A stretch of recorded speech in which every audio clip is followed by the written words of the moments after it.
This is readalineddoalinecooking.com. My name is Mike Pierce. Welcome to my new mediocre kitchen in my new house. Today we are going to make Ghirardelli grand chocolate chip cookies using the recipe on the back of their chocolate chips. So let's get to it. The first step is to preheat the oven to 375. Okay. The second step is to combine in a medium bowl, combine flour, baking soda, and salt. So we will go flour first. It wants 2 cups.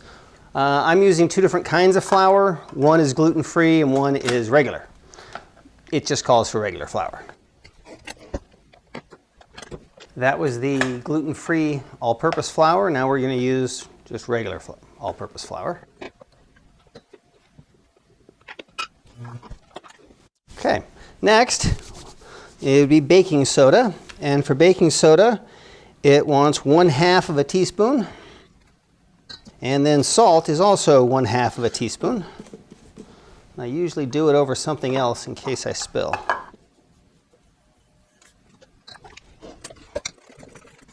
Okay, next, it wants us in a large mixing bowl, beat the melted butter, sugar, brown sugar for 2 minutes on medium. Okay, well, here's our melted butter. It calls for 1½ sticks. 1/2 cup of granulated sugar. 2/3 of a cup of brown sugar. It does not specify the type. My dark's getting a bit crunchy, so we're going to finish that first. And we'll do some light. There's 2/3.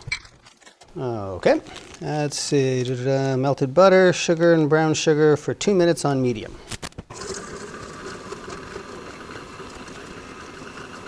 I don't know if that was 2 minutes, but it looks about done. Okay, next it calls for 1 egg and 1 egg yolk. So, the egg is the easy one. And then 1 yolk.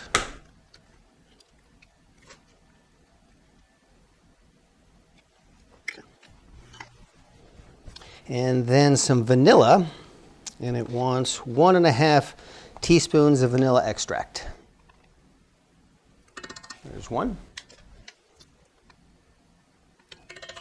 And 1/2. Until well combined. Now we add the dry ingredients. It says about 1/3 at a time, but we'll just slowly get it in there.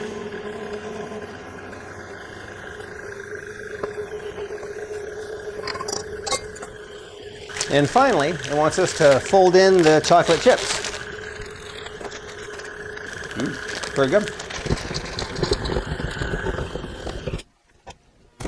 Unplug it for a second.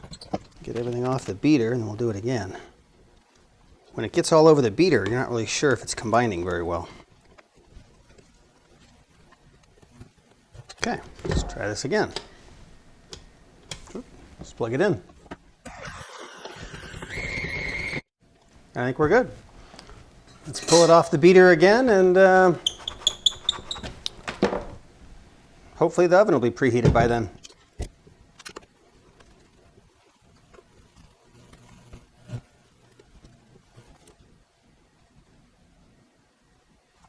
Okay, finally, we're almost there. We're at 330. It says drop by rounded teaspoon onto ungreased cookie sheets, bake for 8 to 10 minutes or until edges start to brown. Remove and let stand on cookie sheets for 2 minutes. Cool completely on wire racks. That's what we're going to do. Except I'm going to grease the pan.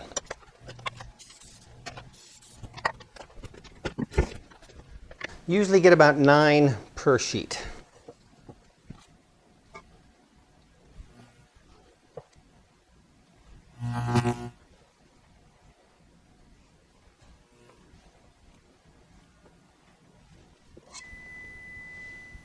That beep means the oven is preheated.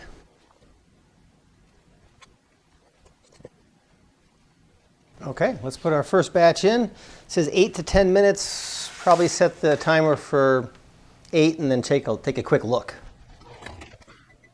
Okay, they're in. I'm going to put some on another cookie sheet and we'll just roll through the batches, and when we're all done, we'll take a look.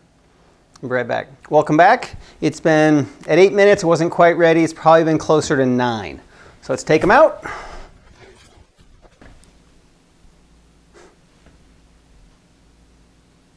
Pretty nice.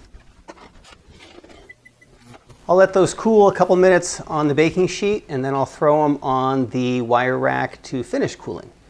And when we're all done, we'll try one. Be right back.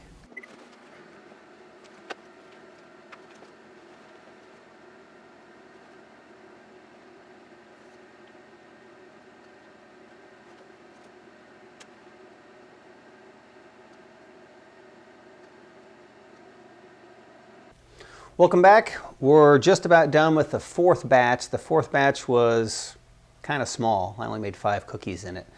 It's supposed to make 36. I made 3 batches of 9 plus 5, so not quite 36. Here's our last batch. Just going to bring over the whole rack of cookies. Here they are. Just beautiful. So, here they are. I've already tried them. I tried one. My girlfriend's grandson tried one. We thought they were very good. I don't know how they compare to other chocolate chip cookies because I haven't made other chocolate chip cookies yet. We probably will. But they're very good. And in fact, the dough had a different texture than the previous cookies I'd made. I don't know if it matters, but here they are. Still warm. Really good. You know what's funny? A few months ago, I'd never made cookies in my life. Now I've made probably 4 or 5 batches. And it just gets easier every time, because the recipes are very similar. The steps, techniques, whatever you need to do is ridiculously easy. Highly recommend making cookies on your own. But that's about it. There's not much to this. I will post the recipe on my website, readaligndoaligncooking.com, within 24 hours. It's also on the back of these. I don't know if it's always on the back of these, but there you have it. So, if you like the video, please give it a thumbs up. If you like what I'm doing, please subscribe to the channel. That would be very helpful. Every now and then, go up to readaligndoaligncooking.com, check out the About page, check out the recipes. That's about all that's up there. Nothing too exciting. And until next time, thank you so much. I appreciate it.